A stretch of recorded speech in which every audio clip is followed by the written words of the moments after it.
ആലപ്പുഴയിൽ മുൻ മുഖ്യമന്ത്രി പിണറായി വിജയന്റെ ഗൺമാൻ യൂത്ത് കോൺഗ്രസ് പ്രവർത്തകരെ മർദ്ദിച്ച കേസിലുള്ള SIT റിപ്പോർട്ടാണ് ഇപ്പോൾ കൈമാറിയിരിക്കുന്നത്. മർദ്ദനം ചട്ടവിരുദ്ധമെന്നും ഗൺമാൻമാർ ഇടപെടേണ്ട സാഹചര്യമില്ലെന്നുമാണ് റിപ്പോർട്ട് വന്നിരിക്കുന്നത്. ഷഫീദ് റാവുത്തറാണ് തിരുവനന്തപുരത്ത് നിന്ന് വിവരങ്ങൾ പങ്കുവയ്ക്കുന്നത്. ഷഫീദ്, എന്തൊക്കെയാണ് കൂടുതൽ വിവരങ്ങൾ? ശ്രീനിധി, ഇക്കാര്യത്തിൽ വളരെ പ്രധാനപ്പെട്ട ഒരു റിപ്പോർട്ടാണ് ഇപ്പോൾ പോലീസ് ആസ്ഥാനത്ത് എത്തിയിരിക്കുന്നത്. നേരത്തെ നമുക്കറിയാം, രാഷ്ട്രീയ വിവാദങ്ങൾക്കൊടുവിൽ UDF സർക്കാർ അധികാരമേറ്റ ആഭ്യന്തര വകുപ്പിലെടുത്ത ആദ്യ തീരുമാനങ്ങളിൽ ഒന്നായിരുന്നു ആലപ്പുഴയിലെ രക്ഷാപ്രവർത്തന മർദ്ദനവുമായി ബന്ധപ്പെട്ട പുനരന്വേഷണം. ഇക്കാര്യത്തിൽ SIT അന്വേഷണം നടത്തിവരികയാണ്. ഉന്നത പോലീസ് ഉദ്യോഗസ്ഥർക്ക് അടക്കം ചില റിപ്പോർട്ടുകൾ തിരുത്തുന്നതിനടക്കം പങ്കുണ്ട് എന്നുള്ള കണ്ടെത്തൽ SIT നടത്തിയിരുന്നു. ഇതിന് പിന്നാലെയാണ് ഈ വിഷയത്തിൽ ഇപ്പോൾ ഉൾപ്പെട്ടിട്ടുള്ള മുഖ്യമന്ത്രിയുടെ ഗൺമാൻമാർ, അതേപോലെ തന്നെ അദ്ദേഹത്തിന്റെ സുരക്ഷാ ഗാർഡിൽ ഉണ്ടായിരുന്ന ഉദ്യോഗസ്ഥരെ അടക്കം ചേർത്തുകൊണ്ട് SIT ഇപ്പോൾ റിപ്പോർട്ട് കൈമാറിയിട്ടുള്ളത്.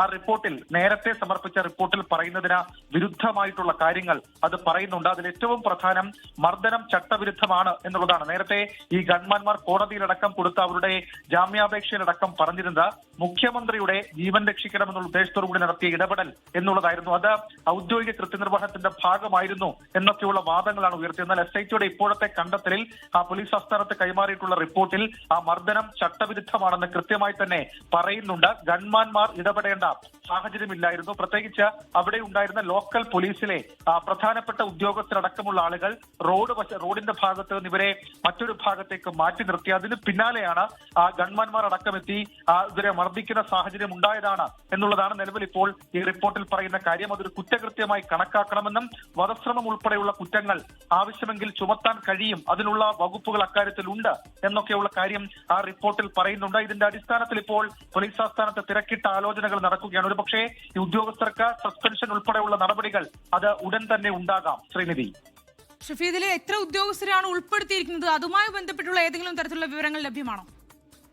നിലവിൽ ഇപ്പോൾ ഈ സംഭവത്തിൽ ഉൾപ്പെട്ടിട്ടുള്ള, നമുക്കറിയാം, അനിൽകുമാർ അടക്കം സന്ദീപ് അടക്കം പല ഉദ്യോഗസ്ഥർ ആദ്യഘട്ടത്തിൽ ഇവർ രണ്ടുപേരുടെ പേരുകളാണ് പറഞ്ഞതെങ്കിൽ പിന്നീട് ഈ പുതിയ അന്വേഷണ സംഘം, അതല്ലെങ്കിൽ SIT അന്വേഷണം നടത്തുന്ന ഘട്ടത്തിൽ മറ്റുദ്യോഗസ്ഥരുടെ കാര്യങ്ങൾ കൂടി ദൃശ്യങ്ങൾ പരിശോധിച്ച് ചേർത്തിരുന്നു. പ്രത്യേകിച്ച് കൂടുതൽ ശാസ്ത്രീയ പരിശോധനയും CCTV ദൃശ്യങ്ങളുടെ ശേഖരണം അടക്കമുള്ള കാര്യങ്ങൾ അത് ഇപ്പോൾ നടത്തി വരികയാണ്. ഇതിനിടയിൽ SIT കൊടുത്തിരിക്കുന്ന റിപ്പോർട്ടിൽ SIT നേരത്തെ പറഞ്ഞ ഉദ്യോഗസ്ഥരെ പൂർണ്ണമായും ഉൾപ്പെടുത്തിയിട്ടുണ്ട് എന്നുള്ളതാണ് ഏറ്റവും ശ്രദ്ധേയമായിട്ടുള്ള കാര്യം. അതിൽ തന്നെ എടുത്തു പറയേണ്ട കാര്യം, ഈ 6 പേർക്കും ഇക്കാര്യത്തിൽ പങ്കുണ്ടെന്നും ഇവർ ഈ പറയുന്ന 5 പോലീസുകാർ അവർ ഈ പറയുന്ന മർദ്ദിക്കുന്നതിന്റെ അടക്കം ദൃശ്യങ്ങളുണ്ട് എന്നുള്ള കാര്യം ചൂണ്ടിക്കാണിച്ചിട്ടുണ്ട്. അങ്ങനെയാണ് 5 പോലീസുകാർക്കെതിരായിട്ടുള്ള റിപ്പോർട്ട് കൈമാറാൻ അനിൽകുമാറും സന്ദീപും ഉൾപ്പെടെ 5 പോലീസ് ഉദ്യോഗസ്ഥർ ഇക്കാര്യത്തിൽ കുറ്റക്കാരാണ് എന്നുള്ളതാണ് SITയുടെ റിപ്പോർട്ട്. ശ്രീനിധി, ഉടനടി തന്നെ സസ്പെൻഷൻ പോലുള്ള നടപടിയിലേക്ക് കടക്കാനുള്ള ഒരു സാധ്യതയുണ്ടോ? അത്തരത്തിലുള്ള ഏതെങ്കിലും കാര്യങ്ങൾ, വിവരങ്ങൾ ലഭ്യമാണോ ഷഫീദ്? ശ്രീനിധി, സാങ്കേതികമായ കാരണങ്ങൾ പറഞ്ഞായിരുന്നു കഴിഞ്ഞ സർക്കാർ ഇക്കാര്യത്തിൽ ഒരു കൃത്യമായ അന്വേഷണം നടത്താതിരുന്നത്. മാത്രവുമല്ല, കഴിഞ്ഞ ദിവസങ്ങളിലൊക്കെ പുറത്തു വന്ന വാർത്തയിൽ, അതായത് മുൻപ് കൊടുത്തിരുന്ന കേസ് ഡയറി അടക്കമുള്ള കാര്യങ്ങൾ അതിൽ ഉന്നത ഉദ്യോഗസ്ഥർ ഇടപെട്ട തിരുത്തൽ നടത്തി, അല്ലെങ്കിൽ ആദ്യ അന്വേഷണ സംഘത്തിന്റെ കേസ് ഡയറിയിൽ തിരുത്തൽ നടത്തി ചില ADGP റാങ്കിലുള്ള ഉദ്യോഗസ്ഥരടക്കം അക്കാര്യത്തിൽ പങ്കെടുത്തു എന്നൊക്കെയുള്ള കാര്യങ്ങൾ വന്നിരുന്നു. ഇതിന് പിന്നാലെ പോലീസ് ആസ്ഥാനത്ത് ചില തിരക്കിട്ട നീക്കങ്ങൾ നടത്തിയിരുന്നു. ആഭ്യന്തരമന്ത്രി രമേശ് ചെന്നിത്തല തന്നെ റിപ്പോർട്ടിന്റെ അടിസ്ഥാനത്തിൽ കർശന നടപടിയെടുക്കണമെന്നുള്ള നിർദ്ദേശം ഉൾപ്പെടെയുള്ള കാര്യങ്ങൾ അത് നൽകിയതുമാണ്. ഏതായാലും നിലവിൽ ഇപ്പോൾ നമുക്ക് ലഭിക്കുന്ന വിവരമനുസരിച്ച് ഈ 5 ഉദ്യോഗസ്ഥർക്കെതിരെ അതിൽ മുഖ്യമന്ത്രിയുടെ ഏറ്റവും പ്രധാനപ്പെട്ട അംഗരക്ഷകരടക്കമുള്ള ആളുകൾ ഉണ്ടായിരുന്നു. മുൻ മുഖ്യമന്ത്രിയുടെ ഏറ്റവും പ്രധാനപ്പെട്ട അംഗരക്ഷകരടക്കമുള്ള ആളുകളുണ്ട്. സ്വാഭാവികമായും സസ്പെൻഷൻ ഉൾപ്പെടെയുള്ള നടപടികളിലേക്ക് പോകാൻ തന്നെയാണ് നിലവിൽ ഇപ്പോൾ പോലീസ് ആസ്ഥാനത്തെ തീരുമാനം. ശ്രീനിധി, ഷഫീദ്, നമുക്കറിയാം ഇത്തരത്തിൽ വലിയ രീതിയിലുള്ള ജനരോഷമൊക്കെ ഉയർന്നൊരു സാഹചര്യം ഉണ്ടായിരുന്നു. അതോടൊപ്പം തന്നെ അതിൽ പറയപ്പെടുന്ന എല്ലാവരും ഒരുപോലെ പറഞ്ഞൊരു കാര്യം അധികാര ദുർവിനിയോഗം എന്നൊരു പദമാണ്. അത്തരത്തിലുള്ള കാര്യങ്ങളിലേക്ക് തന്നെയല്ലേ പോകുന്നത്?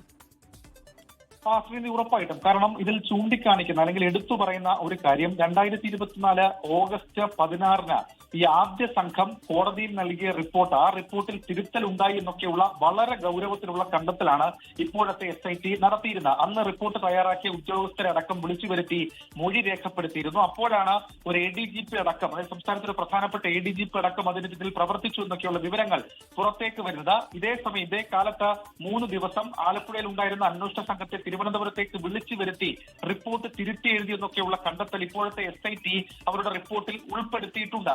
മാത്രവുമല്ല, നേരത്തെ ഞാൻ സൂചിപ്പിച്ചതുപോലെ തന്നെ ഈ വിഷയത്തിൽ ഒരു ജനവികാരം എന്നതിനപ്പുറത്തേക്ക് നേരത്തെ തന്നെ ഈ യൂത്ത് കോൺഗ്രസ് പ്രവർത്തകർ എഡി തോമസ് അടക്കമുള്ള ആളുകൾ അക്കാര്യത്തിൽ ചൂണ്ടിക്കാണിച്ചൊരു കാര്യം, ഈ CCTV ദൃശ്യങ്ങൾ ശേഖരിക്കാതെ ആദ്യത്തെ അന്വേഷണ സംഘം ഇക്കാര്യത്തിൽ ഉഴപ്പുന്നു എന്നുള്ളതാണ്. എന്നാൽ പുതിയ അന്വേഷണ സംഘം വന്നതിന് ശേഷം ഇപ്പോൾ തന്നെ ഏതാണ്ട് 24-ലധികം CCTV ദൃശ്യങ്ങൾ ശേഖരിച്ചിട്ടുണ്ട്. മാത്രവുമല്ല, അവർ ഈ റിപ്പോർട്ടിൽ ഇപ്പോൾ പോലീസ് ആസ്ഥാനത്തേക്ക് കൈമാറിയിരിക്കുന്ന റിപ്പോർട്ടിൽ വധശ്രമം ഉൾപ്പെടെയുള്ള കുറ്റങ്ങൾ ചുമത്തുന്നത് ബാധകമാണ് എന്ന് പറയുമ്പോൾ സ്വാഭാവികമായും ഇനി SIT ഇക്കാര്യത്തിൽ നൽകാൻ പോകുന്ന കേസ് ഡയറി ഉൾപ്പെടെയുള്ള കാര്യങ്ങളിൽ വളരെ ഗൗരവ സ്വഭാവത്തിലുള്ള അല്ലെങ്കിൽ വളരെ പ്രധാനപ്പെട്ട ഗുരുതര വകുപ്പുകൾ അത് ചുമത്തുമെന്നുള്ള കാര്യം ഉറപ്പാണ്. മാത്രവുമല്ല, ഇനി ഇക്കാര്യത്തിൽ ശ്രദ്ധേയമായി മാറുക ഈ ഉദ്യോഗസ്ഥർക്കെതിരെയുള്ള നടപടി ഏത് തരത്തിലാകും എന്നുള്ളതാണ്. സ്വാഭാവികമായും വകുപ്പ് തല നടപടിക്രമങ്ങൾ ഇക്കാര്യത്തിൽ പൂർത്തിയാക്കണം. അങ്ങനെയാണെങ്കിൽ ആദ്യഘട്ടത്തിൽ സസ്പെൻഷൻ ഉൾപ്പെടെയുള്ള കാര്യങ്ങളും പിന്നീട് മറ്റു നടപടികളിലേക്ക് കടക്കാനുള്ള നീക്കം കൂടി ആഭ്യന്തര വകുപ്പിന്റെ ഭാഗത്ത് നിന്ന് അല്ലെങ്കിൽ പോലീസ് ആസ്ഥാനത്ത് നിന്നുണ്ടാകും. ശ്രീനിധി.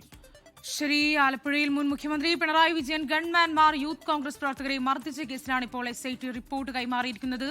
മർദ്ദനം ചട്ടവിരുദ്ധമാണെന്നും ഗൺമാൻമാർ ഇടപെടേണ്ട സാഹചര്യമില്ലെന്നുമാണ് റിപ്പോർട്ടിൽ പറയുന്നത്. ഉടനടി തന്നെ സസ്പെൻഷൻ പോലെയുള്ള നടപടിയിലേക്ക് കടക്കുമെന്ന് കൂടിയാണ് മനസ്സിലാക്കാൻ സാധിക്കുന്നത്. ഷഫീദ് റാവുത്തറാണ് തിരുവനന്തപുരത്ത് നിന്ന് വിവരങ്ങൾ പങ്കുവച്ചത്.